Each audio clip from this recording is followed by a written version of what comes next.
In its last 10 editions, the Giro d'Italia has been won twice by Vincenzo Nibali, twice by a Brit and twice by a Colombian. In terms of teams, the Grenadiers took the upper hand with 3 wins, while Movistar and Astana each took 2 wins. Then looking at this year's start list, the Grenadiers look set to solidify their grip on the Giro. Carapaz came 4th on GC in 2018 and took the pink jersey home in 2019. The last we've seen him race was in the Volta Ciclista a Catalunya, where he took a stage and came 2nd in GC behind Higuita. At Movistar, Valverde announced not to go for GC and to be stage hunting. Leadership is on Ivan Sosa, whom I'm not taking amongst my top 10 favorites. At Astana, I'm hoping Nibali to take a similar approach, leaving Miguel Ángel Lopez to fight for GC. He didn't finish his first ever Grand Tour in 2016 and he didn't finish his final 3 Grand Tours. He finished in the top 10 of the 6 Grand Tours he rode in between though, and I'm expecting him in the top 10 of this edition of the Giro. At DSM, Bardet has been building form and just came back from winning the Tour of the Alps. At the same time, I'm looking forward to see how Arendsman will fare. He just came 3rd in the Tour of the Alps behind Bardet and Storer and ahead of Bilbao, Valter, Gal and Poort. He'll be Bardet's wingman and is definitely one to watch. At Bahrain, Bilbao has been in great shape since the start of the season, with top 10 finishes on GC in the UAE Tour Tirreno Adriatico, the Basque Country and the Tour of the Alps. Landa is slightly more erratic, yet just like Lopez, he either doesn't finish or he's top 10. Guillaume Martin over at Cofidis is another solid top 10 contender in my book. This will be his first Giro, yet last year he was top 10 in both the Tour and the Vuelta. This year he's had solid results in both Paris and the Volta a Catalunya. At Education First, I'm going with Hugh Carty. He hasn't won this year, but his form is steadily improving and he may well be peaking at exactly the right time.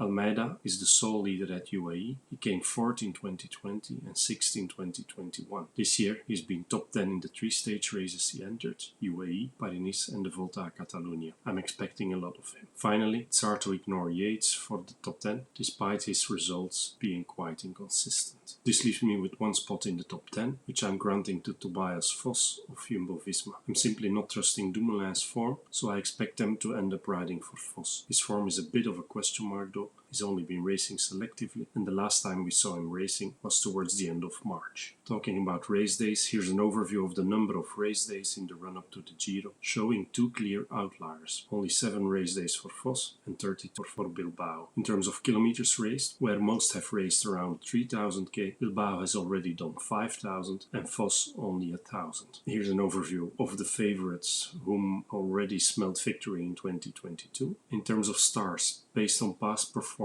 and the support team these favorites are showing up with, Carapaz is my 4-star favorite. I expect a lot from Bardet and Almeida, both get 3 stars. Yates, Bilbao and Carthy each get 2, the rest each get 1. Hang on till the end to find out how that translates to my podium prediction. First, find the odds you're getting from these riders at the time of recording, and an overview of the 10 I'm having down for stage hunting. Can't wait to see these guys going for stage wins. In terms of stars for the purple jersey, Mathieu gets 3 stars, for the simple reason he'll get bored if he has nothing to race for. Kev has Morkov on his side, so he'll be a force to reckon with. Finally, I also expect Girmay and Nizzolo to fight for the Maglia Ciclamino. I expect Ewan to be the man to beat in the sprints, yet I'm only giving him 1 star since he's entered 4 Giros till date, always pulling out before the climbing gets too crazy, and I see no reason why that would be different this year. This finally brings me to my podium prediction for the 105th Giro d'Italia, where I have Carapaz in the lead, followed by Bardet and Almeida. Enjoy the race, I'm sure I will.